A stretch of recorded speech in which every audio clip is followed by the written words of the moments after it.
ઓમ નમો ભગવતે વાસુદેવાય. નમસ્તે મિત્રો, સ્વાગત છે તમારું કેટી કોમરેડ ચેનલમાં. પુષ્ટિ ભક્તોની વાર્તામાં આજે આપણે વાર્તા કરીશું કૃષ્ણદાસ મેઘનની. શ્રી આચાર્યજી મહાપ્રભુજીના સેવક કૃષ્ણદાસ મેઘન ક્ષત્રિ સોરંજીમાં રહેતા હતા. શ્રી આચાર્યજી મહાપ્રભુજીએ પૃથ્વી પરિક્રમા કરી 3 વાર કૃષ્ણદાસ સંગ રહ્યા. પ્રથમ પરિક્રમામાં બદ્રીનારાયણના પરલી અને કિરણી નામે પર્વતો છે, ત્યાંથી એક મોટી શિલા પડી. તે કૃષ્ણદાસ મેઘને હાથથી રોકી રાખી. ત્યારે શ્રી આચાર્યજી મહાપ્રભુજી બહુ પ્રસન્ન થયા અને તેને અલૌકિક ફળ દેતા. પરંતુ પરીક્ષા લેવા માટે આચાર્યજીએ કૃષ્ણદાસને કહ્યું, તું માંગ, શું માંગે છે? ત્યારે કૃષ્ણદાસે 3 વસ્તુ માંગી. પહેલી, માર્ગનો સિદ્ધાંત હૃદયારૂઢ થાય. બીજી, મુખરતા દોષ જાય. ત્રીજી, મારા ગુરુના ઘરે પધારો અને એમનો અંગીકાર કરો. મહાપ્રભુજીએ 2 વસ્તુ આપી. ગુરુના ઘેર પધારવાની ના કહી, કારણ કે તે દેવી જીવ ન હતા અને દેવી જીવ વિના આ માર્ગમાં અંગીકાર નથી. શ્રી આચાર્યજી બદ્રિકાશ્રમથી આગળ વ્યાસજીની ગુફામાં પધાર્યા. ત્યાં જીવની ગમ્ય નથી, તેથી કૃષ્ણદાસને આચાર્યજીએ કહ્યું, તું ઊભો રહેજે. પછી જ્યારે આચાર્યજી ગુફામાં આગળ પધાર્યા ત્યારે વેદવ્યાસજી સામે આવ્યા. શ્રી આચાર્યજીને પધરાવીને પોતાને ધામ લઈ ગયા. પછી વેદવ્યાસજીએ શ્રી આચાર્યજીને કહ્યું, તમે શ્રી ભાગવતની ટીકા કરી છે તે સંભળાવો. ત્યારે આચાર્યજીએ યુગલ ગીતના અધ્યાયનો વામ બાહુકૃત વામ કપોલો એ શ્લોક કહ્યો. આ શ્લોકનું વ્યાખ્યાન કર્યું. તે 3 દિવસે સંપૂર્ણ થયું. ત્યારે વેદવ્યાસજીએ કહ્યું, હું આ વ્યાખ્યાનની અવધારણા કરી શકતો નથી, તેથી હવે ક્ષમા કરો. પછી શ્રી મહાપ્રભુજીએ કહ્યું, તમે વેદાંતના એવા સૂત્રો શું કર્યા જે માયાવાદ પર અર્થ લાગ્યો? ત્યારે વ્યાસજીએ કહ્યું કે મને એવી જ આજ્ઞા હતી અને જેમાં બંને અર્થ પ્રાપ્ત થાય. ત્યારે શ્રી મહાપ્રભુજીએ કહ્યું, અમે તો બ્રહ્મવાદ ઉપર અર્થ કર્યો છે અને તે સંભળાવ્યો. તે સાંભળીને વેદવ્યાસજી બહુ પ્રસન્ન થયા. તે પછી વેદવ્યાસજીથી વિદાય થઈને શ્રી આચાર્યજી 3જા દિવસે પધાર્યા. ત્યારે કૃષ્ણદાસને તે જ સ્થાને ઊભેલા જોઈ પ્રસન્ન થયા. કહે, તું ત્યારનો ઊભો છે, ગયો નહીં? ત્યારે કૃષ્ણદાસે કહ્યું, જે મહારાજ, હું ક્યાં જાઉં? મને આપના ચરણારવિંદ વિના બીજો કોઈ આશ્રય નથી.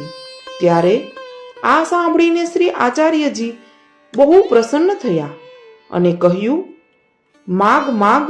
ત્યારે કૃષ્ણદાસે ફરી તે જ 3 વસ્તુ માંગી. ત્યારે મહાપ્રભુજીએ 2 આપી, ગુરુના ઘરની ના કહી. એક સમય શ્રી આચાર્યજી ગંગા સાગર પધાર્યા. ત્યાં આપ શ્રી પોઢ્યા હતા અને કૃષ્ણદાસ ચરણ દાબતા હતા. ત્યારે શ્રી આચાર્યજીએ મનમાં વિચાર્યું, જે ધાનના મુરમુરા હોય તો આરોગ્ય. ત્યારે આ વાત શ્રી આચાર્યજીના મનની કૃષ્ણદાસ મેઘને જાણી. એટલામાં શ્રી આચાર્યજીને નિંદ્રા આવી. ત્યારે કૃષ્ણદાસ ઉઠીને ગંગા સાગર ઉપર આવ્યા. ત્યાં દેખે તો પાર એક દીવો બળે છે.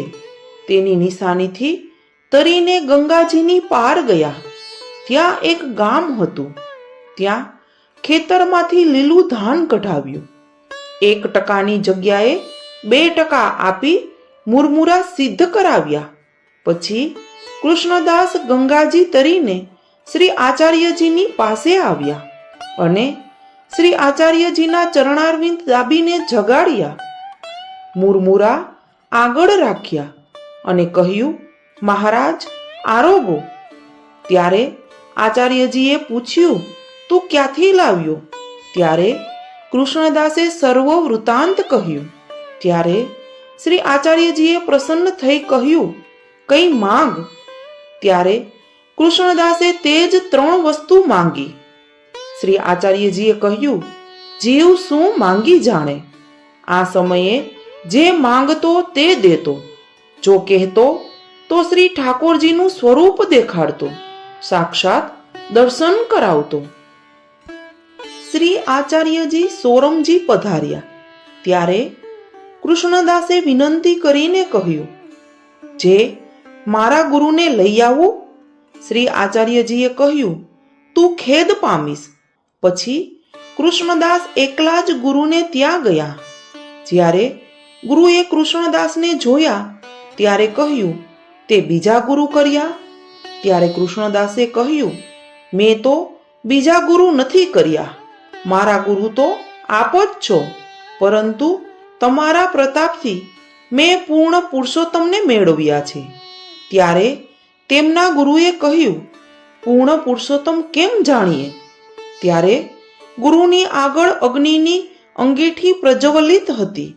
તેમાંથી કૃષ્ણદાસે ખોબો ભરીને અંગારા હાથમાં લીધા અને કહ્યું, શ્રી આચાર્યજી મહાપ્રભુજી, આપ પૂર્ણ પુરુષોત્તમ હોય તો મારા હાથ ન બળો, અને જો અન્યથા હોય તો મારા હાથ બળીને ભસ્મ થઈ જાઓ. તે 1 મુહૂર્ત સુધી અગ્નિ હાથમાં રાખ્યો. ત્યારે તે ગુરુ ઝર્યો અને કહ્યું કે નાખી દે. પછી તે ગુરુએ કૃષ્ણદાસના હાથ પકડી પોતાના હાથથી અગ્નિ નાખી દીધી. કૃષ્ણદાસ ત્યાંથી ખેદ પામીને ઉઠી આવ્યા. આ પ્રસંગ બધો વલ્ભાષ્ટકની ટીકામાં શ્રી ગોકુલનાથજીએ વિસ્તારપૂર્વક કહ્યો છે. કૃષ્ણદાસ ગુરુને ત્યાંથી દુઃખ પામી અન્યાશ્રય છોડી મહાપ્રભુજી પાસે આવ્યા.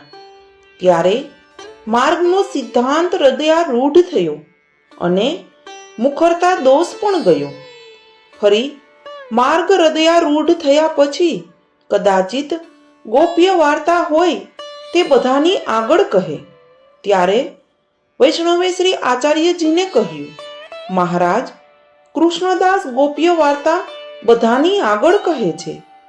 ત્યારે શ્રી આચાર્યજીએ કૃષ્ણદાસને પૂછ્યું, તું ગોપ્ય વાર્તા બધાની આગળ કેમ કહે છે? ત્યારે કૃષ્ણદાસે કહ્યું, મહારાજ, આપ એને જ પૂછી જુઓ મેં શું કહ્યું છે. ત્યારે તે વૈષ્ણવને શ્રી આચાર્યજીએ પૂછ્યું, તમને આ કૃષ્ણદાસે શું વાત કરી? ત્યારે વૈષ્ણવે કહ્યું, એમને તો કંઈ શુદ્ધ રહી નથી. ત્યારે શ્રી આચાર્યજી હસીને ચૂપ થઈ ગયા. કૃષ્ણદાસ પોતાના અનુભવાર્થ વૈષ્ણવોને કહેતા, પરંતુ પાત્ર વિના રસ ઠરે નહીં. તેથી વૈષ્ણવે કહ્યું, કંઈ શુદ્ધિ રહી નહીં. એક સમયે શ્રી આચાર્યજીને કૃષ્ણદાસે પ્રશ્ન પૂછ્યો, મહારાજ, શ્રી ઠાકોરજીને પ્રિય વસ્તુ શી છે? તેનો પ્રતિ ઉત્તર શ્રી આચાર્યજી કહે છે, શ્રી ઠાકોરજી ઉત્તમથી ઉત્તમ વસ્તુના ભોગતા છે, પરંતુ ગોરસ અતિ પ્રિય છે. ગોરસ શબ્દની વાણી કહેવાય છે. તેનો ભાવ અનિર્વચનીય છે અને બધાથી ભક્તનો સ્નેહમય ભાવ અતિ પ્રિય છે. તેથી ભક્ત વત્સલ કહેવાય છે. ત્યારે કૃષ્ણદાસે ફરી પૂછ્યું, શ્રી ઠાકોરજીને અપ્રિય વસ્તુ શી છે? ત્યારે શ્રી આચાર્યજીએ કહ્યું, શ્રી ઠાકોરજીને ધુમાડા સમાન અપ્રિય બીજું નથી. તેનાથી અપ્રિય શ્રી ઠાકોરજીને ભક્તનો દ્વેષ છે. ફરી કૃષ્ણદાસે પ્રશ્ન પૂછ્યો, મહારાજ, રઘુનાથજી સંપૂર્ણ સૃષ્ટિ લઈને સ્વધામ પધાર્યા અને રાજા દશરથને સ્વર્ગ દીધું.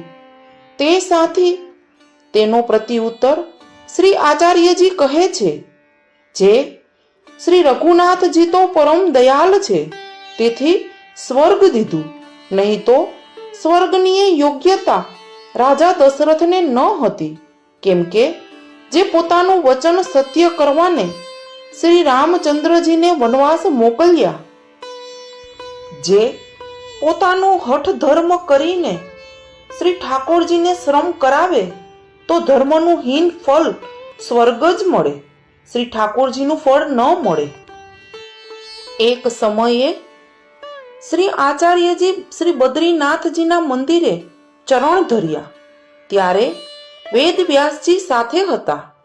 તે સમયે શ્રી આચાર્યજીએ વેદવ્યાસજીને પૂછ્યું, જે ભ્રમર ગીતના અધ્યાયમાં ઉદ્ધવજીને વ્રજ ભક્ત પાસે મોકલ્યા તે પ્રસંગમાં શ્લોક ઘટે છે, ત્યારે વેદવ્યાસજીએ જે અડધો શ્લોક કહ્યો એની ટીકા શ્રી આચાર્યજીએ પહેલેથી જ કરી હતી તે સંભળાવી. તે સાંભળીને વેદવ્યાસજી કહે છે, તમે ધન્ય છો.